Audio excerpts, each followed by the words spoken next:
నువ్వు చూపించు.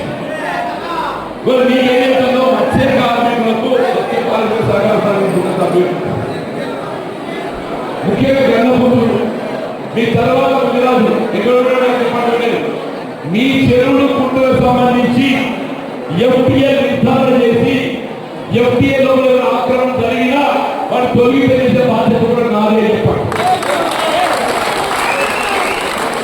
నేను ఇంతవరకు ఏదైతుందో జగన్ నియోజకవర్గానికి ఉంటున్నాయా దేవులకు అవకాశం వస్తే జగిత్యాల జిల్లా అంటే మొత్తం జగిత్యాల కోర్టులో కూడా ఏదైతుందో చెరువులు ఎక్కడ ఆక్రమించినా కానీ అవరు తీర్చేది వల్ల నాదే చెప్పాడు.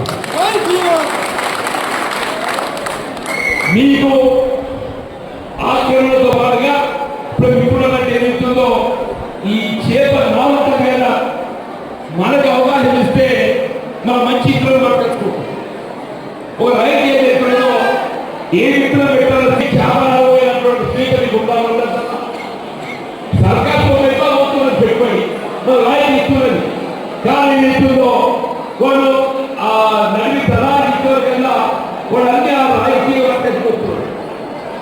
ఆ రాజకీయ పిల్లోడు తినడు తెలుగు ఖచ్చితమైందని వాడు ఎప్పుడైతే దశ దీపావళిస్తారు ఎక్కువ. కాబట్టి ఏ జీవులో సాయంత్రంగా ఏదైతుందో రేపు హైదరాబాద్ లేదంగా ముఖ్యమంత్రి రేవంత్ రెడ్డి గారికి జగిత్యాల ఈ మధ్య ఈ జగన్మోహన్ సర్వే చేసినటువంటి తీర్మానాన్ని పరిస్థితులు 40 చెప్పలేదు. నేను 40 సంవత్సరాల ప్రజానీకం వచ్చి చెప్పాడు పేరు మన జగిత్యాల ధర్మసభలో మంచి ఉండదో అది ఖచ్చితంగా మన జగిత్యాల సొసైటీకి ఇప్పిస్తున్నా సేమ్ బాయకాలకి చేపలు కూడా మార్కెట్ ఉండేలో తెలియదు కానీ నేను జగిత్యాల నిల్వ మార్కెట్ పెట్టించింది.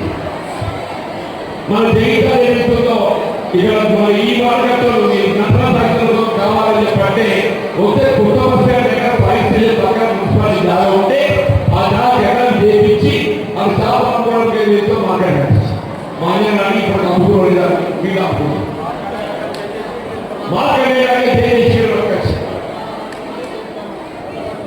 అట్లా ఏదైతుందో అన్నపూర్ణలు నువ్వు వాళ్ళకి ఎక్కువ మాసాలు చేస్తే చెప్పాలంటే వాళ్ళకి స్థలం లేకుండా ఎస్సీ కావాలని సంబంధించిన దుకాణాలు తీసి మున్సిపాలిటీ చేసి దానికి కిరాయి మున్సిపాలిటీ కట్టాలి, కరెంటు మున్సిపాలిటీ కట్టాలి. చేతులు మాత్రం ఏదైతుందో మా తిప్పల సొసైటీ అన్నపూర్ణ ఏదైతుందో ఇంకా కరెంటు పెట్టుకుంటా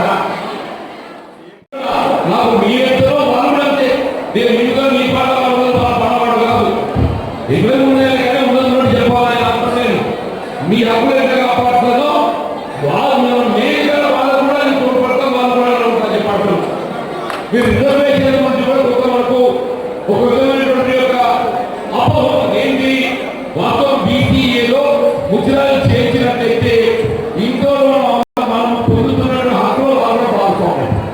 వాస్తవం మీ ఆలోచనలో ప్రయోజనం లేదు. బీసీ ఏదైతే 7% ఉన్నది. ఈ 7% పాలు మంచిస్తే వాళ్ళు పోటీ కావచ్చు. కాంగ్రెస్ పార్టీ అసలు విధానం ఏదైతుందో ఈ 7% పాలు మంచేయాలని కాదు. దేశంలో మన రాష్ట్రంలో బీసీలో దాదాపు 50% ఉన్నది. మాకు ఎంత రిజర్వేషన్ అవుతుంది? 20% మాత్రం. ఈ విద్యా ఉద్యోగాలు ఏదైతుందో మన జనాభాకు అనుగుణంగా రిజర్వేషన్ పథకాలు కల్పిస్తుంది. కాంగ్రెస్ పార్టీ దానికి అనుగుణంగా అంటే స్వయంగా రాహుల్ గాంధీ గారు చెప్పండి నేను కుల విధానాలు చేపట్టి ఈ 25% రిజర్వేషన్ ఏదైతుందో ఇది 40% పెంచాలి. 25 చేయాలి, 40% పెంచాలి. 40% పెంచినప్పుడు ఏమైతుంది? మనం 15% అదనంలో ఆ 15% అదనంగా రావడం ఏదైతుందో అందులో ఇట్లా వెలువడిలో ఉన్నవారు కోర్టులలో దాన్ని పునర్విభజన చేసి ఏబీసీ 7% ఏదైతుందో 15%. నువ్వు ఎత్తుదనుకో ఏం కావాలి? 15 కావాలి.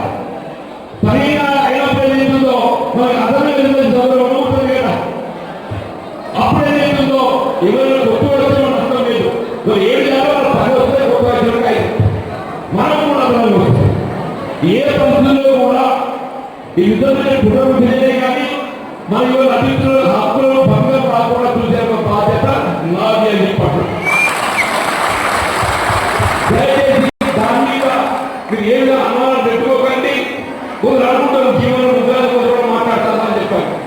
మాట్లాడుకోవాలి.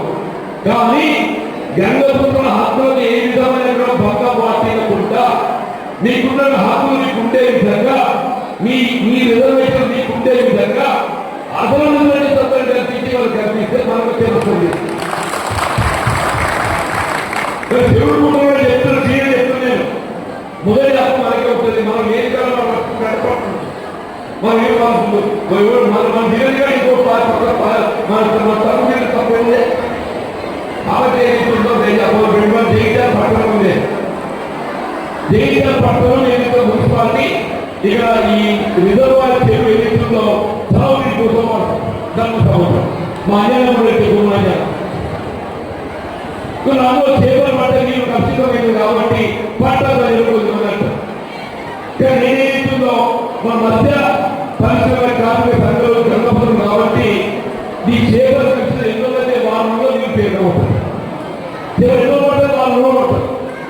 వాళ్ళు అయితే నీరు పేరుకపోతే మహిళలు ఉన్నది కదా, ఒక్క పైసా కూడా నీకు రెండో పెద్దలు పేరుతుందో నీ రాజకీయ నా పేరుతుంది 40 ఈ ఎఫ్టీఎల్ నిర్ధారణ గురి కాకుండా ఆ కూడా గురైన వాళ్ళు తొలగింపు చేసి మీ హక్కు నెరవేరేసి ఈ చెరువు నీరు విస్తృతంగా కాపాడాలని ప్రధాన అవసరం. రెండో